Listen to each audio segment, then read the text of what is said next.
Hello दोस्तों, इस video में मैं कुछ महत्वपूर्ण प्रश्नों को लेकर आया हूं जो वनडे एग्ज़ाम के लिए बहुत ही महत्वपूर्ण कारगर साबित होंगी।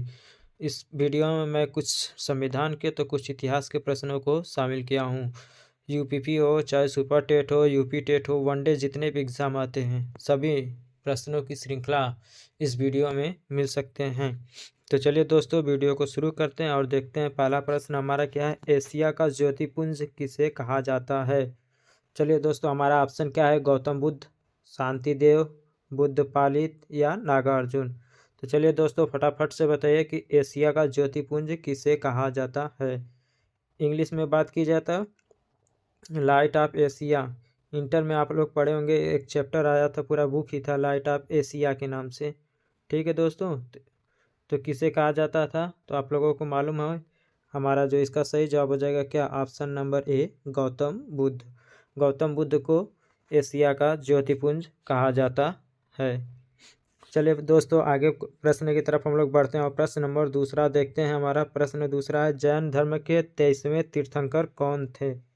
क्या धर्मनाथ थे, पार्श्वनाथ थे, शांतिनाथ थे या विमलनाथ थे? तो आपको बताना है दोस्तों कि 23वें तीर्थंकर कौन थे। तो इसका जो सही जवाब हो जाएगा क्या? हमारा ऑप्शन नंबर क्या? बी, पार्श्वनाथ थे। वही बात की जाए 24वें तीर्थंकर की, तो क्या कौन थे वो? तो महावीर स्वामी थे। कौन थे? तो महावीर स्वामी 24वें तीर्थंकर थे। 24वें और अंतिम तीर्थंकर की बात की जाए तो महावीर स्वामी। चलिए दोस्तों, आगे हम लोग प्रश्नों की तरफ बढ़ते हैं। प्रश्न नंबर अगला है हमारा, ओजोन दिवस किस तिथि को मनाया जाता है? 2 अक्टूबर को, 16 सितंबर को, 29 अप्रैल को और हमारा ऑप्शन डी है क्या? 30 जनवरी को। आपको बताना है दोस्त, ओजोन दिवस। चलिए दोस्तों, फटाफट से बताइए ओजोन दिवस किस दिन को मनाया जाता है। तो जो ओजोन दिवस है वो हमारा 16 सितंबर को मनाया जाता है। कब मनाया जाता है? तो 16 दिसंबर को। ठीक है दोस्तों, चलिए आगे की तरफ हम लोग बढ़ते हैं और प्रश्न नंबर अगला हम लोग देखते हैं। नेक्स्ट प्रश्न हमारा, राज्य में आपातकाल के समय राज्य का जो शासन है वो किसके हाथ में रहता है? क्या राष्ट्रपति के हाथ में रहता है, मुख्यमंत्री के हाथ में रहता है या प्रधानमंत्री या ऑप्शन डी मुख्य न्यायाधीश? चलिए दोस्तों, फटाफट से बताइए। तो इसका जो सही जवाब हो जाएगा क्या हो जाएगा? तो इसका जो सही जवाब हो जाएगा हमारा ऑप्शन नंबर क्या? ए, राष्ट्रपति के हाथ में चला जाता है। चलिए आगे की तरफ हम लोग बढ़ते हैं। प्रश्न नंबर नेक्स्ट है, किसे आधुनिक भारत का जनक कहा जाता है? क्या भगत सिंह है, महात्मा गांधी है, राजा राम मोहन राय है या रामकृष्ण परमहंस है? तो आधुनिक भारत के जनक के नाम से किसे जाना जाता है? तो राजा राम मोहन राय, यानी कि हमारा ऑप्शन नंबर क्या? सी सही हो जाएगा। चलिए नेक्स्ट क्वेश्चन की तरफ हम लोग बढ़ते हैं। प्रश्न है, ध्वनि तरंगों की प्रकृति होती है क्या? अनुप्रस्थ, अनुदैर्घ्य या अप्रगामी या विद्युत चुंबकी? आपको बताना है दोस्तों कि ध्वनि की तरंगों की प्रकृति कैसी होती है। तो इसका जो सही जवाब हो जाएगा हमारा ऑप्शन नंबर क्या? बी, ध्वनि की जो प्रकृति होती है वो अनुदैर्ध्य होती है। वही बात की जाए अनुप्रस्थ की, तो प्रकाश की अगर प्रकृति पूछेगा तो क्या बताएंगे हम लोग? प्रकाश की प्रकृति कैसी होती है? तो अनुप्रस्थ होती है। चलिए आगे हम लोग बढ़ते हैं और देखते हैं हम अपना अगला प्रश्न, मुख्यतः किसके प्रयास से सती प्रथा का उन्मूलन हुआ था? क्या ब्रिटिश साम्राज्य लिख लीजिए या ब्रिटिश सेना लिख लीजिए, महर्षि कर्वे, धर्म प्रचारक या राजा राम मोहन राय? तो इसका जो सही जवाब हो जाएगा हमारा ऑप्शन नंबर क्या? डी सही हो जाएगा, राजा राम मोहन राय। उस समय वायसराय की बात की जाए तो विलियम बेंटिंक थे। कौन थे? तो बेंटिंक। चलिए अगला क्वेश्चन हम लोग देखते हैं। वायुमंडल में सामान्यतः CO2, ठीक है, CO2 कार्बन डाइऑक्साइड पाया जाता है। क्या हमारा ऑप्शन नंबर ए 78%, बी है 21%, सी है 4% और डी है क्या? 0.03%। तो आपको बताना है जो कार्बन की प्रतिशत है वह कितनी है। तो इसका जो सही जवाब हो जाएगा हमारा ऑप्शन नंबर क्या? डी सही हो जाएगा। वही बात की जाए 78% की, तो नाइट्रोजन होता है, 21% क्या होता है? ऑक्सीजन होता है। चलिए आगे की तरफ हम लोग बढ़ते हैं। ऊतकों का अध्ययन कहलाता है? साइंटोलॉजी, माइकोलॉजी, हिस्टोलॉजी या एनाटॉमी? चलिए तेजी के साथ बताइए दोस्तों।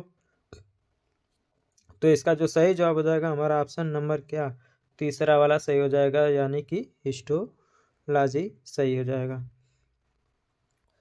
चलिए नेक्स्ट क्वेश्चन हमारा, भारतीय संविधान के अनुसार यहाँ की राजभाषा है। पूछ रहा है राजभाषा, ठीक है, संस्कृत है क्या, हिंदी है, अंग्रेजी है या उर्दू है? तो जो भारतीय संविधान के अनुसार राजभाषा क्या है, तो हिंदी है हमारा, क्या है, हिंदी है। पूछेगा इनमें से अंग्रेजी संविधान में है, संवैधानिक भाषा है, तो नहीं है, अंग्रेजी जो है संवैधानिक भाषा नहीं है। मूल संविधान में कितनी भाषाएं हैं, तो 22 हैं, 22 में अंग्रेजी शामिल नहीं है। चलिए उर्दू किस भाषा का शब्द है? क्या फारसी का है, अरबी का है, तुर्की का है या संस्कृत का है? तो आपको बताना है दोस्तों, उर्दू जो शब्द है वो किस भाषा का है? तो इसका जो सही जवाब है क्या, फारसी शब्द है, ठीक है। 27 सितंबर 1911 में पहली बार जनगण मन यानी कि राष्ट्रीय गान कहाँ पर गाई गई थी? क्या बम्बई में, लखनऊ में, कोलकाता में, साबरमती में? तो इसका जो सही जवाब हो जाएगा हमारा ऑप्शन नंबर सी, क्या, कोलकाता में सबसे पहली बार गाया गया था। डेट भी आप लोग याद कर लीजिएगा, क्या, 27 दिसंबर 1911 को, ठीक है दोस्तों। चलिए हम लोग नेक्स्ट प्रश्न को देखते हैं, और है संविधान में जोड़ी गई 10वीं अनुसूची का संबंध किससे है? आपको बताना है कि जो 10वीं अनुसूची है वह उसका संबंध किससे है?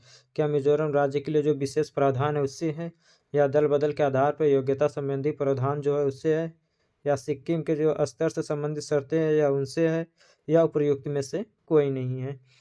तो इसका जो सही जवाब है ऑप्शन नंबर बी, क्या, दल बदल से संबंधित कानून है जो 10वीं अनुसूची में जोड़ी गई है।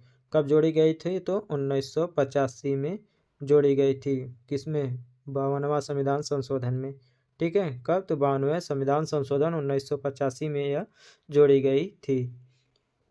चलिए भारत की प्रथम महिला मुख्य निर्वाचन आयुक्त कौन थी? क्या आर्यम निकम थी, SK. Bedi, BS. Rama Devi, GD. दास? तो इसका जो सही जवाब हो जाएगा हमारा ऑप्शन नंबर सी, क्या, बी.एस.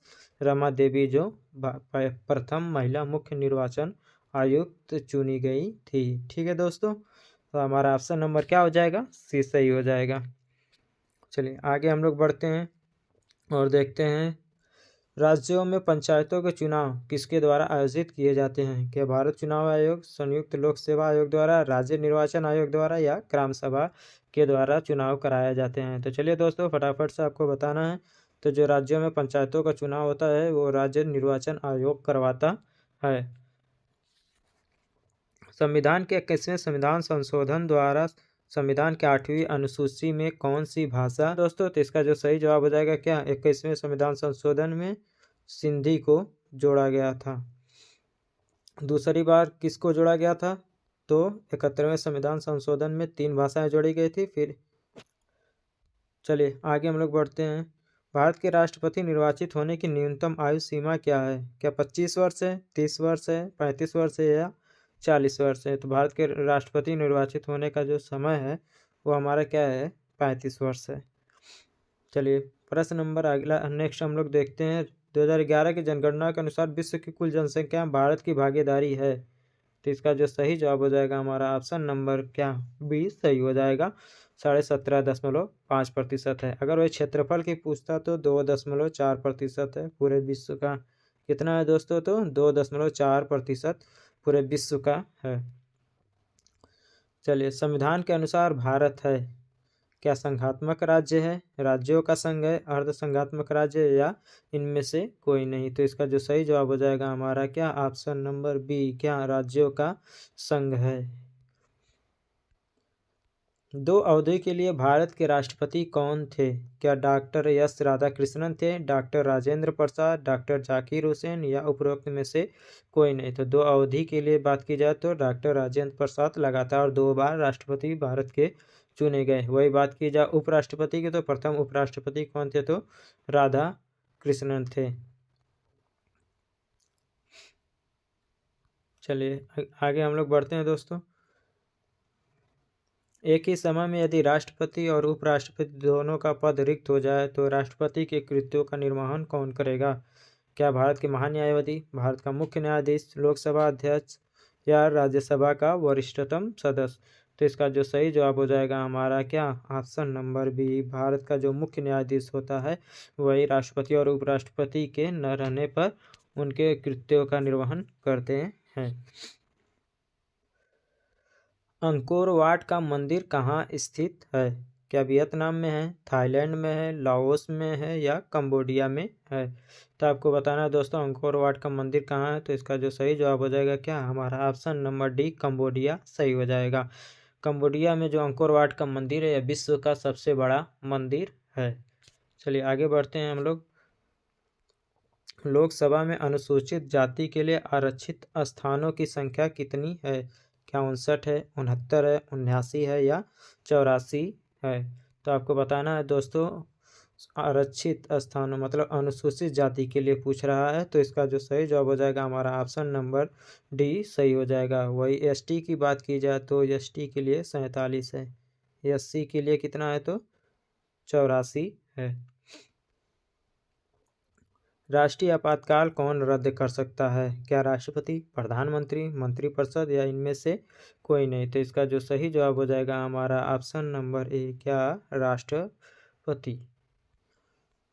अब तक भारत में कितनी बार वित्तीय आपात की उद्घोषणा राष्ट्रपति द्वारा की गई है? क्या एक बार, 2 बार, 3 बार या अब तक किया ही नहीं गया है? तो इसका जो सही जवाब हो जाएगा हमारा ऑप्शन नंबर डी, क्या अभी तक एक भी बार वित्तीय आपातकाल नहीं लगाया गया है। 3 बार क्या है, 3 बार राष्ट्रीय आपातकाल लग चुका है। वही वित्तीय आपातकाल की बात की जाए तो अब तक अभी एक भी बार नहीं लगा है। राष्ट्रीय आपात 3 बार लग चुका है। पंचायती राज व्यवस्था सर्वप्रथम भारत के किस राज्य से शुरुआत हुई? क्या राजस्थान से, महाराष्ट्र से है या उत्तर प्रदेश से है या बिहार से?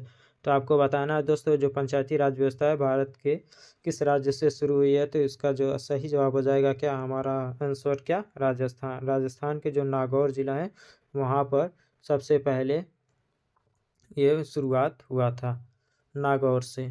ठीक है। भारतीय संविधान द्वारा मान्य राष्ट्रीय भाषाओं की संख्या है? क्या 15 है, 18 है, 19 है या 22 है? तो इसका जो सही जवाब हो जाएगा हमारा क्या, 22 हो जाएगा। अगर मूल संविधान की बात की जाए तो वही 14 भाषाएं थी।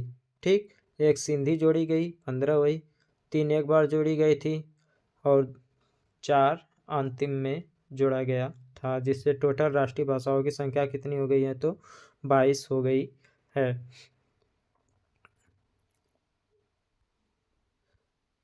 संविधान के अनुसार धन विधेयक संबंधी विधेयक सर्वप्रथम राज्यसभा में प्रस्तुत किए जाते हैं, किसी भी सदन में प्रस्तुत किया जा सकता है, मंत्रिपरिषद में प्रस्तुत किया जाता है या लोकसभा में प्रस्तुत किया जाता है।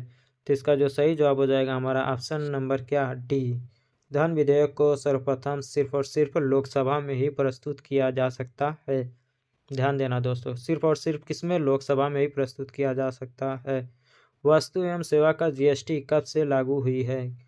1 जुलाई से, 1 जुलाई 2017 से, 1 अगस्त 2018, 1 जून 2017, 1 जुलाई 2019 से। तो आपको बताना है दोस्तों जो जीएसटी है वो कब से लागू की गई है।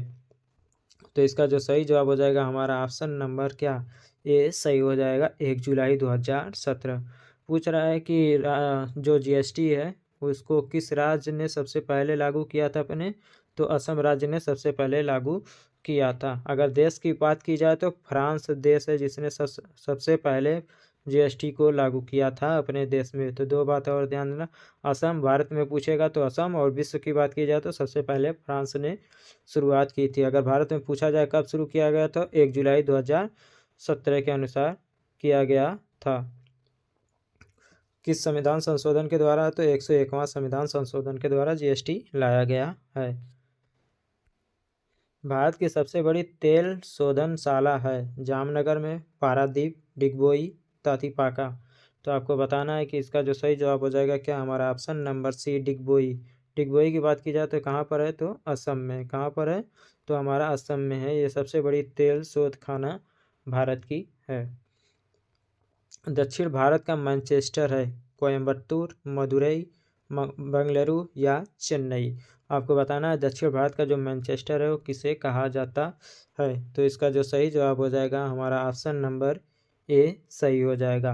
वही बात किया जाए अगर उत्तर भारत की पूछेगा तो उत्तर भारत का मैनचेस्टर अगर पूछेगा तो हमारा क्या हो जाएगा, उत्तर इसका कानपुर हो जाएगा। वही मैनचेस्टर की बात की जाए तो कहाँ स्थित है मैनचेस्टर, तो मैनचेस्टर हमारा है इंग्लैंड में। कहाँ पर है दोस्तों, तो इंग्लैंड में है। प्रथम लोकसभा अध्यक्ष कौन थे, ओम बिरला, जीबी मावलंकर, मीरा कुमार या सुचिता कृपलानी।